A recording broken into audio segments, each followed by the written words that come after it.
저는 오늘 제가 직접 사막을 뛰고 이 사막 마라톤이라는 대회에 출전을 하면서 그때 준비했던 과정과 또 어떤 생각을 하고 또 실제로 어떤 게 힘이 됐는지를 한번 얘기를 해볼까 싶습니다.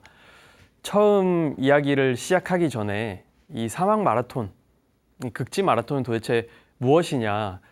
250km를 6박 7일 동안 거의 일주일 동안 달리는 대회입니다. 그리고 보통 이 사막 마라톤 대회에 출전을 했을 때 혼자 뛰는 게 아니라 전 세계 많은 나라 사람들과 함께 같이 뜁니다. 그 함께 뛰는 사람들이 보통은 40개 나라에서 130명 정도가 참가를 하고 있고요. 저도 놀랐는데 4명 중에 1명, 25%가 여자 선수 비율입니다. 세계 최연소로 사막 마라톤 그랜드슬램을 달성을 했다라고 앞서 소개를 해주셨는데 저도 놀랐습니다. 사실 기록이 저는 좋지 않거든요. 근데 제가 정말 힘들고 포기하고 싶을 때마다 제 주변을 보면 60대, 70대 분들도 포기하지 않고 끝까지 가고 계셨습니다. 너무 놀라서 제가 대회 끝나고 나서 이 참가했던 분들의 평균 나이를 재보니까 계산을 해보니 46이라는 숫자를 보고 저도 한번 엄청 놀랐었고요. 380만 원이라는 참가비를 내고 뛰어야 되고 이 참가비를 내고 비행기표를 사고 장비까지 사면 한 번 가는데 이 700만 원이라는 참가비를 모두 내야 됩니다. 이 사막 마라톤 그랜드 슬램 한 군데 사막만 또 뛰어서는 안 됩니다. 세계에서 가장 뜨거운 이집트의 사하라 사막, 그리고 세계에서 가장 건조한 칠레 아타카마라는 사막이 있습니다. 그리고 중국 고비 사막, 세계에서 가장 추운 남극까지 모두 다 250km를 완주를 해야 되고 또 물론 참가비도 다 내야 됩니다. 실제로 이 사막을 뛸 때는 이 주최 측에서 해주는 건 없습니다. 참가비는 비싸게 내지만 여기서 해주는 건 따로 없고, 그러다 보니까 제가 일주일 동안 먹을 식량들, 그리고 기타 장비들, 비상식량들, 의료약품들 다 모두 들고 뛰어야 됩니다. 참가비를 저희가 좀 내면 뒤에 뭐 앰뷸런스가 있거나 혹은 헬기가 있거나 하면 좋을 텐데 딱히 그런 것도 없습니다. 저희가 의지해야 할 곳은 함께 뛰는 사람들, 그리고 함께 나아가는 동료들 뿐인데, 사실 뛰다 보면요, 지금 보시는 이 사진처럼 검은색 점처럼 서로마다 페이스가 다르기 때문에 흩어지게 됩니다. 그래도 다른 방법이 없습니다. 눈을 크게 뜨고 한 200m마다 꽂혀 있는 작은 깃발을 보고 뛰어야 되는데, 다들 페이스가 다르기 때문에 1등은 그 눈을 크게 뜨고 깃발을 보고 가지만 2등부터는 앞 사람이 갔던 1등의 발자국을 보고 뜁니다. 근데 지난번에 한번 1등이 길을 잘못 들어서 뒤에 따라오던 2등부터 38등까지 전부 다 길을 잘못 들어서 그때 대회가 취소된 적도 있었습니다. 제가 이렇게 말씀을 드리면 원래 운동을 좀 잘하고 좋아했겠다라고 생각하실 분들도 계실 텐데요. 중학생일 때 학교에서 뛰어놀다가 유리를 밟고 넘어지면서 다리를 크게 다친 적이 있습니다. 유리는 보도블록에 걸려서 멈추고 제 다리만 계속 미끄러지면서 왼쪽 무릎의 정강이뼈가 부러졌습니다. 넘어지면서 발목 뼈가 다 또 돌아가면서 뼈가 다 으스러졌습니다.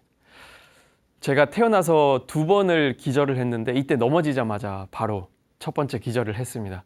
눈을 뜨니까 병원 응급실에 엑스레이를 찍는 차가운 그 철판에 제가 누워있고 등이 너무 차가워서 눈을 떴는데 왼쪽을 보니 남자 의사 선생님 한 분이 왼쪽 팔 못 움직이게 꽉 누르고 잡고 있었어요. 오른쪽을 봤더니 또 다른 의사 선생님이 오른쪽 팔을 누르고 꽉 잡고 있었습니다. 그래서 그 이후에 3번째 의사 선생님이 오신 다음에 저한테 너무 심하게 다쳐서 이거 마취할 할 시간이 없다. 바로 뼈를 맞춰야 된다. 라고 하면서 마취도 안 하고 뼈를 맞추는데, 제가 2번 기절해봤다고 했잖아요. 이때 바로 2번째 기절을 했습니다. 그리고 다시 눈을 뜨니까 병실에 제가 다리를 올리고 누워있는데, 이후에 들어왔던 의사 선생님께서 저한테 또 이런 말을 했습니다. 학생, 안 좋은 소식이 2가지가 있는데 뭐부터 듣고 싶냐? 하나는 좋고 하나는 안 좋아야 제가 선택을 하는데 안 좋은 거 2개 중에 선택을 해보라 라고 해서 제가 더 안 좋은 거부터 얘기해 주십시오 라고 하니까, 그때 저한테 했던 첫 번째 말이 너무 심하게 다쳐서 내가 언제 다시 걸을 수 있을지, 학생이 뛸 수 있을지 장담을 못 하겠다. 그리고 2번째 안 좋은 소식이 왼쪽 발을 다치면서 이 무릎에 있는 성장판을 같이 다쳤다. 그래서 더 이상 키가 안 큰다 라고 하셨습니다. 그 답을 듣자마자 바로 여쭤봤어요. 그럼 오른쪽 발은 어떻게 되나요? 얘는 같이 안 다쳤으니까 계속 크지 않나요? 라고 여쭤보니까 걱정하지 말랍니다. 그 걱정하지 마라 했던 이유가 이 성장판이란 게 오른쪽, 왼쪽, 발목과 무릎에 각각 따로 하나씩 있는데 얘는 안 다쳤지 않냐. 그래서 계속 큰다 라고 하시는 겁니다. 그게 더 걱정거리인데요 라고 하니까 키를 크게 하는 호르몬 주사가 있지만 반대로 키를 멈추게 하는 호르몬 주사가 있다라고 하셨습니다. 그래서 중학교 2학년 때 171이었는데 지금도 171입니다. 제가 조금 그래도 굽이 있는 걸 신고 다니는데 그나마 다행이라고 생각을 하면 그때 제가 키가 그래도 조금 큰 편이었는데 그때 안 다쳤으면 더 크지 않았을까라는 생각도 요즘에 하고 있습니다. 7개월 만에 깁스를 푸니까요. 오른쪽 발은 너무 통통해 있고 이 왼쪽 발은 너무 앙상하게 이제 거의 뼈만 보이는 겁니다. 근육이 다 빠져나갔대요. 바로 설 수도 없었습니다. 한 2주 정도 지나니까 7개월 반 만에 제가 체중계에 설 수 있을 정도가 됐을 때 몸무게를 보고 저는 숫자를 잘못 본 줄 알았어요. 98kg였습니다. 사실 지금은 이렇게 말을 할 수 있을 정도가 됐지만 그때는 안 좋은 생각도 했었습니다. 내가 다시 못 걷게 되면 괜히 나도 사는 게 힘들어지고 부모님한테도 해가 되는 게 아닌가라는 생각까지도 했었던 기억이 납니다. 그러다가 20살 때 제가 대학생이 됐을 때 그 생각이 조금씩 바뀌기 시작했습니다. 15살 때 다리를 다치고요. 20살이 될 때까지 한 5년 동안은 한 번도 1시간 이상 걷거나 뛰거나 운동을 해보거나 체육 시간에 실기시험을 본 적이 없습니다. 뼈는 붙었다고 하지만 또 다리를 다칠 것 같은 그 트라우마 때문에 1시간 이상 많이 운동을 해본 적이 없다가 이제 20살 때 대학생일 때 저희 학과 교수님이 저랑 함께 입학한 모든 신입생들한테 소설을 한 편씩 써와라. 내 수업은 중간고사, 기말고사가 없다. 소설로 내가 평가를 하겠다. 라고 하셨습니다. 생각해보니까 소설을 또 써본 적이 없는 거예요. 하지만 학생일 때, 중고등학생일 때 소설은 상상의 문학이다. 라는 건 알고 있었기 때문에 내 소설 주인공은 진짜 잘 뛰는 친구로 써보자 라고 생각하고 이제 검색을 하다가 이 사진을 봤습니다. 누가 사막을 열심히 뛰고 있습니다.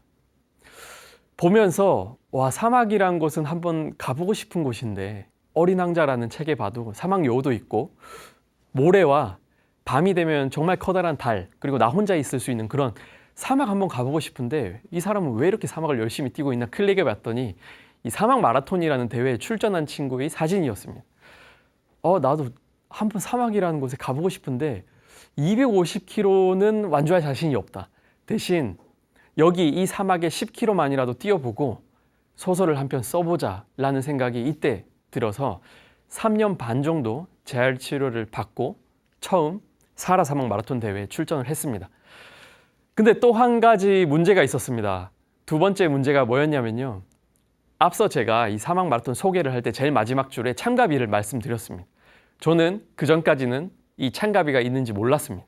대회 사하라 사막 마라톤이 10월 달에 있었는데요.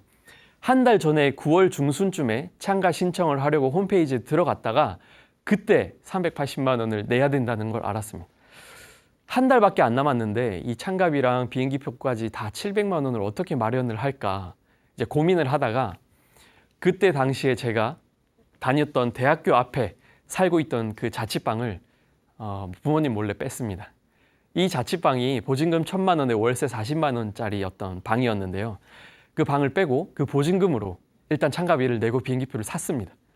그리고 이사를 갔던 곳이 지금 보시는 이 화면의 옥탑방이었습니다. 당연히 보증금이 없는 방이었고요. 월세 15만 원 옥탑방이었는데 여기가 욕실 겸 화장실 겸 주방입니다. 친구들 놀러 오면 같이 저기서 고기 구워 먹고요. 라면 끓여 먹고 했던 방인데 이 방 옆에 작은 그냥 진짜 몸만 누울 수 있는 그런 공간에서 이제 생활을 했습니다.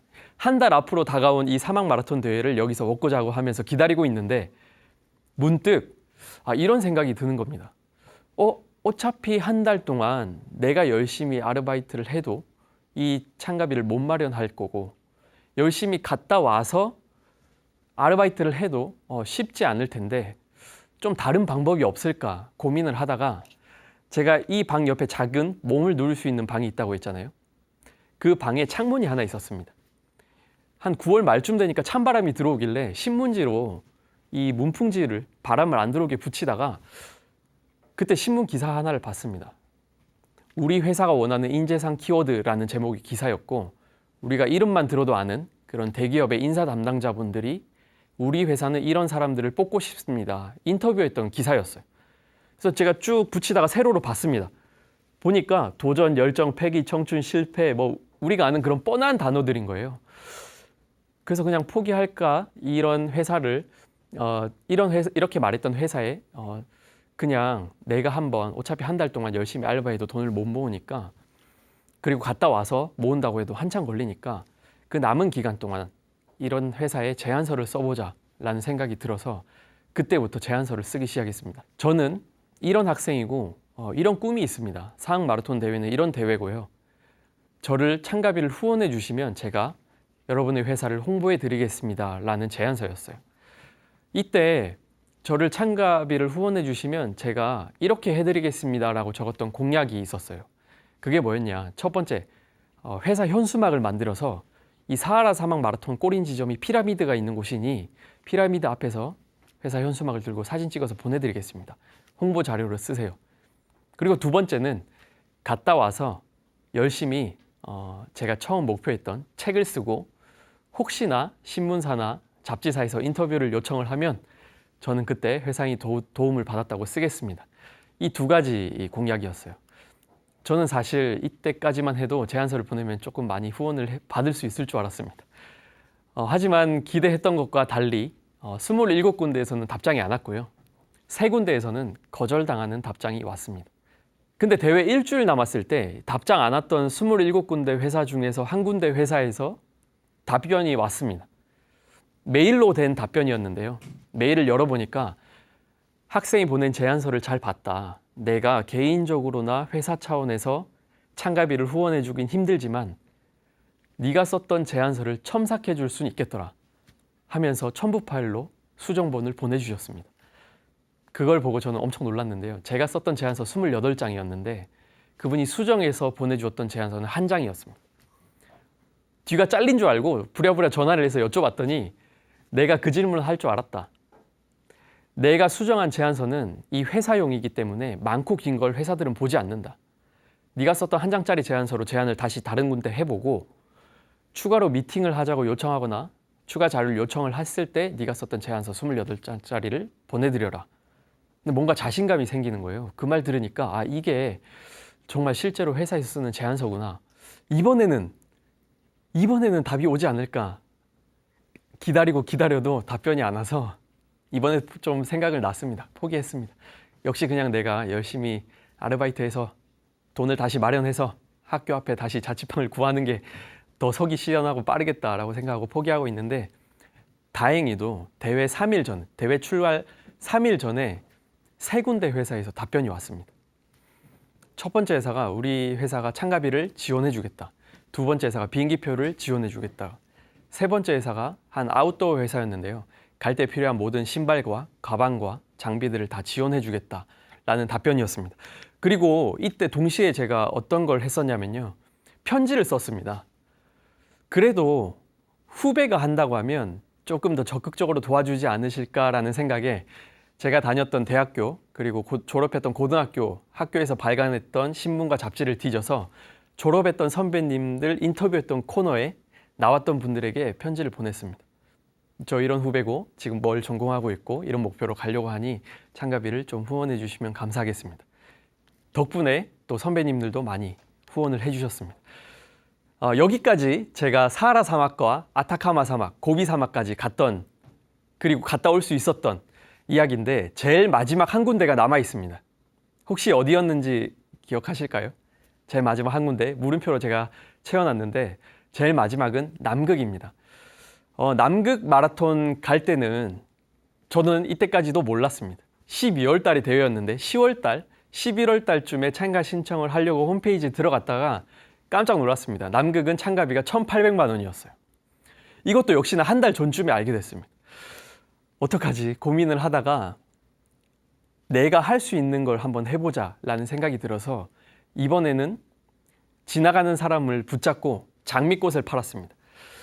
제가 왜 남극을 꼭 가보고 싶었었냐면요. 이 남극 마라톤 대회가 2년에 한 번 열리기도 하지만 지금 보시는 것처럼 너무나도 이 아름답고 이번에 내가 못 가면 영영 못 갈 것 같다는 생각이 들어서 꼭 가고 싶다는 생각이 들었었거든요. 그래서 첫 번째로 지나간 사람 붙잡고 장미꽃을 팔기 시작했던 겁니다. 진짜 장미로 보이지만 진짜도 아닙니다. 가짜 장미, 조화를 몇백 송이 산 다음에 한 송이 한 송이 비닐 포장을 하고 막무가내로 지나간 사람 붙잡고 저 장미꽃을 팔았습니다. 한 3일 동안 팔았는데요. 3일 동안 380만 원어치 팔았습니다. 이때 제가 한 송이에 이 장미꽃을 얼마에 팔았을까요? 정말 저도 고민을 하고 고민을 하다가 이렇게 팔았습니다. 저 이런 학생이고 이런 꿈이 있습니다. 가격 제한이 없습니다. 제 꿈의 가격에 장미꽃을 사주십시오. 100명한테 얘기를 하면요. 100분 중에 98분은 정말 빠르게 그냥 못 본 척하고 지나갑니다. 99번째 한 분 정도는 제 이야기를 끝까지 듣고 와 정말 대단하네요. 와 화이팅. 그런 대회도 있어요. 와 잘 갔다 오세요. 화이팅 하고 그냥 가세요. 100분 중에 한 분이 살까 말까 했는데 제가 그래도 포기를 좀 못했던 이유가 한 30대 남자 직장인 분이 저한테 나도 하고 싶은 게 있었는데 나는 그걸 못하고 지금 일을 하고 있다. 나 대신 꼭 그 나이 때 지금 이 순간에 정말 열정 있고 매달리고 싶은 것에 한번 매달리는 그 힘을 내가 응원한다 라고 하면서 많은 돈을 또 장미꽃을 주고 많은 돈을 주시고 장미꽃을 사가기도 했고 뭐 중학생 친구들 또 지나가는 나이가 많으신 분들도 흔쾌히 포기하고 싶을 때마다 정말 힘이 되는 멘트 하나씩을 던져주시고 갔습니다. 그리고 두 번째로 했던 프로젝트가 있었습니다. 온라인으로 펀딩 사이트를 하나 만들었는데요. 제가 이걸 펀딩 사이트 캡처했을 때가 지금 389만 원이 모였고 91분이 저를 후원해 주셨을 때 캡처를 했습니다. 근데 결과적으로 이 사이트로 한 2천만 원 넘게 후원을 받았었는데요. 하루는 제가 이 사이트를 별로 기대도 안 하고 있었고 이렇게 많이 이 후원을 받을지 모르고 체크를 별로 안 하고 있었는데 모르는 번호로 전화가 왔습니다. 모르는 번호도 저도 잘 전화를 안 받거든요. 근데 다른 걸 하다가 실수로 응답을 눌러버렸습니다. 그래서 어쩔 수 없이 여보세요 했더니 그분이 저한테 통장 계좌번호를 불러라 그러시는 겁니다. 그냥 딱 이런 저승사자 멘트로. 그래서 뭔가 좀 찝찝하고 기분도 별로 안 좋잖아요. 그래서 이렇게 말씀드렸습니다. 혹시 어떻게 전화하신 걸까요? 누구실까요? 제 번호 어떻게 아셨나요? 그분이 저한테 두 번째로 했던 마디가 후원해주고 싶다. 홈페이지 봤는데 계좌번호를 불러라. 대뜸 또 이렇게 말씀을 하십니다. 예, 일단 후원해준다고 하셔서 너무 감사드립니다만 제가 홈페이지에 신용카드, 계좌이체, 수유대폰 소액결제 이렇게 결제가 되게 만들어 놨습니다. 홈페이지로 결제를 해주시면 제가 나중에 그걸 받으니 홈페이지로 결제해 주시면 감사드리겠습니다 했더니 그분이 또 다시 저한테 이런 얘기를 합니다. 그래, 나도 이 홈페이지로 결제할 수 있는 건 아는데 후원 금액 네가 모금한 걸로 홈페이지를 봤더니 10,000원, 30,000원, 50,000원, 10만 원으로 설정을 해놨더라. 나는 이거보다 큰 한 200 정도를 후원하고 싶은데 내가 나이도 나이고 눈도 침침한데 이 200만 원을 후원하려면 10만 원을 몇 번을 클릭해야 되냐. 계좌번호를 부르면 내가 그냥 보내주겠다. 그리고 바로 그 다음날 또 다른 모르는 번호로 전화가 왔습니다. 이제 모르는 번호는 무조건 일단 받아야 되잖아요. 그래서 설마 하고 받았더니 회사의 사장님이셨는데 시간이 언제 되냐. 시간 되면 차 한잔 하고 싶다라고 하셨습니다. 저 지금 할 거 없는데 바로 가겠습니다 하고 택시를 타고 갔습니다. 1시간 정도 차를 마시고 일어나려고 할 때 그분이 저한테 흰 봉투 하나를 주시면서 정말 힘들 때 열어보면 좋겠다라고 하시면서 저한테 그 봉투를 주셨습니다. 그걸 받고 감사합니다. 꼭 잘 갔다 와서 연락드리겠습니다 하고 나오는데 이 회사 로비에서 밖으로 나가는 문이 회전문이었거든요. 회전문 나오면서 분명히 위에서는 정말 힘들 때 열어본다 했지만 이게 사람인지라 좀 궁금하기도 한 거예요. 무슨 응원 메시지를 쓰셨을까? 무슨 편지를 쓰셨을까? 어떤 명언을 쓰셨을까? 그래서 궁금해서 제가 이 회전문 돌면서 살짝 봉투를 오므려 봤더니 그런 편지가 아니라 큰 금액의 수표였습니다. 근데 너무 놀라서 다시 제가 회사 안으로 들어가서 여쭤봤습니다. 사장님 어떻게 이렇게 큰 돈을 후원을 할 수 있으셨습니까? 저 아직 학생이고 저를 처음 보고 제가 이 돈을 나쁜 데 쓸 수도 있는데 어떻게 후원을 할 수 있으셨습니까? 라고 여쭤보니까 그때 사장님이 웃으면서 저한테 네가 썼던, 네가 이 홈페이지 밑에 써놨던 이 공약에 대한 리워드, 후원해 주신 분들에게 저는 이렇게 해드리겠습니다라고 적었던 이 6가지를 보고 내가 후원을 해주고 싶다는 생각이 들었다. 참 재치 있고 정말 힘들겠지만 그래도 뭔가 적극적으로 해보려고 하는 그런 마음가짐이 좋았다라고 하십니다. 제가 홈페이지 밑에 이렇게 적어놨습니다. 저를 후원해 주세요. 그러면 제가 이 6가지를 해드리겠습니다라고 했는데 그 첫 번째가 이거였습니다. 작고 투명한 유리병을 들고 가서 한 개 유리병에는 사하라 사막 모래를 담고 한 개 유리병에는 남극의 빙하를 담아서 세상에 하나밖에 없는 기념품을 보내드리겠습니다. 그리고 두 번째는 이거였습니다. 저 후원해 주실 때 저희 집으로 정말 이거 보기만 해도 안 좋은 추억이 떠오르는 물건이 있으면 저희 집에 보내주세요. 그걸 제가 왕창 모아서 들고 사막을 뛰다가 좀 양지 바른 곳이 나타나면 그걸 묻어서 기억을 대신 완전히 잊혀주고 오겠습니다. 이게 두 번째 공약이었습니다. 이때 좀 많이 받았습니다. 생각보다. 어떤 학생분들은 중간고사, 기말고사 성적표 많이 보내주셨고요. 또 대학생, 직장인분들은 저한테 그 첫사랑, 예전 헤어졌던 남자친구, 여자친구 편지, 사진 이런 거 많이 보내줬습니다. 또 어떤 고3 친구는 제가 12월에 남극 갔는데 11월 달에 수능 치고 수능 수험표를 묻어달라고 주기도 했습니다. 또 기억에 남는 친구가 어떤 고등학생 친구가 자기 여자친구랑 찍은 스티커 사진을 저한테 줬습니다. 예전 여자친구냐? 아니래요. 누구야 그러면? 지금 만난 여자친구인데 형 좀 묻어주세요. 너 혼자 헤어지려고 마음먹었냐? 그것도 아니랍니다. 그럼 누구야? 형, 지금 여자친구인데 우리 너무 좋아서 나중에 결혼해서 신혼여행으로 사막 갈 거예요. 그래서 신혼여행으로 사막 가서 같이 찾을 거니까 형이 좀 묻어주고 와주세요. 아니 사막에 묻어놨는데 못 찾을 거 아니에요. 근데 제가 이 2번 옆에 괄호로 한 문장을 적어놨습니다. GPS를 들고 가서 묻을 곳의 위도와 경도를 알려주겠습니다. 라고 적었고 저는 이때 이 문장을 적을 때까지만 해도 영화에서처럼 그 정확한 위치에 땅을 파면 있다. 그런 의미를 좀 어필하려고 재미삼아 넣었는데 그걸 보고 묻어달라고 했던 친구가 있었고 그 스티커 사진을 묻는 영상이 이거였습니다. 이 스티커 사진 뛰다가 보십시오. 정말 힘든데 저 둘이 스티커 사진을 나중에 보니까 좀 신혼여행으로 찾으러 힘이 좀 온답니다. 빠지기도 하더라고요. 그리고 세 번째 공약이 이거였습니다. 제가 직접 이전에 다녀왔던 사진들로 엽서를 하나 만들었어요. 그리고 뒷면에 후원자분 한 분 한 분에게 감사 편지를 쓰고 동시에 남극에서 펭귄이랑 후원자분들에게 펭귄이랑 같이 뛰면서 한 분 한 분에게 영상 편지를 동영상으로 찍었습니다. 한 사람당 한 20-30초 정도밖에 안 돼요. 아, 누구누구님 덕분에 후원해 주셔서 감사합니다. 펭귄이랑 그래서 덕분에 잘 뛰고 있습니다. 한국에서 무사히 돌아가서 연락드리겠습니다. 감사합니다. 그 영상을 20-30초 되는 한 분 한 분에게 찍은 영상 편지를 QR코드로 출력을 했습니다. 우표 크기랑 비슷하니까 펭귄 우표 옆에 붙여서 남극에서 보내드리면 받는 사람이 사진과 글과 영상을 같이 볼 수 있지 않을까.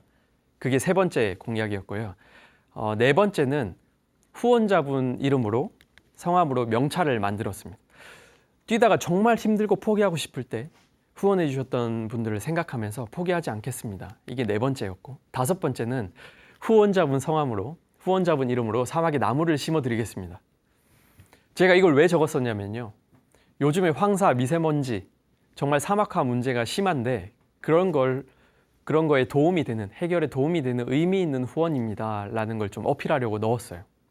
근데 저는 이렇게 많은 분들이 후원해 주실지 몰랐습니다. 한 280분 정도가 후원을 해 주셔서 아, 이거 나무꾼도 지게꾼도 아니고 어떻게 묘목을 289를 들고 뛰나. 이거 이미 약속을 했기 때문에 지켜야 될 수밖에 없었거든요.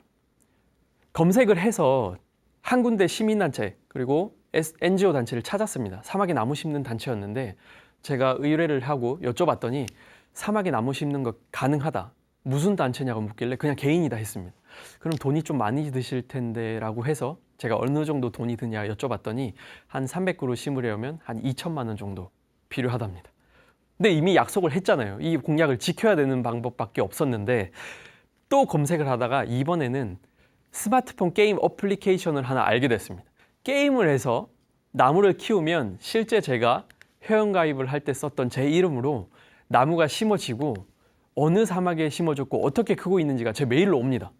280분들 성함은 내가 다 알고 있으니 이 게임을 열심히 해서 나무가 키워진 다음 메일로 오면 나는 그걸 전달만 하면 되겠다 싶어서 게임을 해봤더니 일주일 동안 4그루가 컸습니다.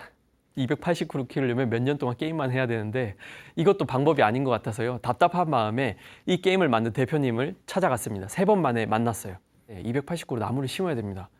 이거 좀 심어주시면 안 되나요? 내가 왜 심어줘야 돼? 누구야? 막 그러시길래 제가 그냥 심어달라는 게 아닙니다.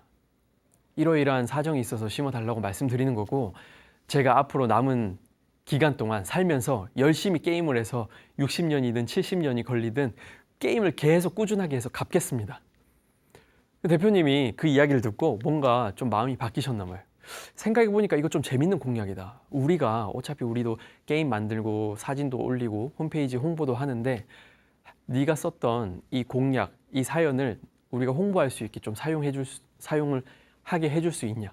그러면 우리가 이분들 나무 심어주겠다 라고 해서 이 5번째 공약도 겨우 지켰습니다.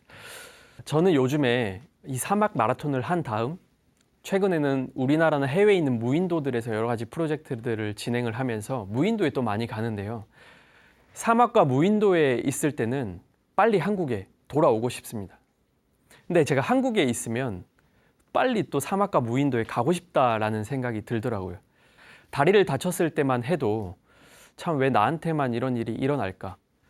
그런 생각을 또 하기도 했고 또 내가 처해 있지 않은 환경, 내가 선택하지 않았던 거에 대한 후회와 아쉬움이 늘 있었습니다. 참 실제로 우리가 살면서 생각하지 못했던 어려움들 그리고 예상했지만 그것보다 훨씬 더 힘든 어려움들이 많았던 것 같습니다. 그때마다 조금 내가 정말 힘이 닿는 데까지 그리고 내가 과연 이 어려움을 이겨내는데 최선을 다했는지 이제 그런 생각, 그런 후회가 안 들도록 조금 더 나아갔던 것이 지금 제가 이 위치에 있는 게 아닌가 싶습니다. 제 이야기는 오늘 여기까지 하도록 하겠습니다. 끝까지 잘 들어주셔서 감사드립니다. 고맙습니다.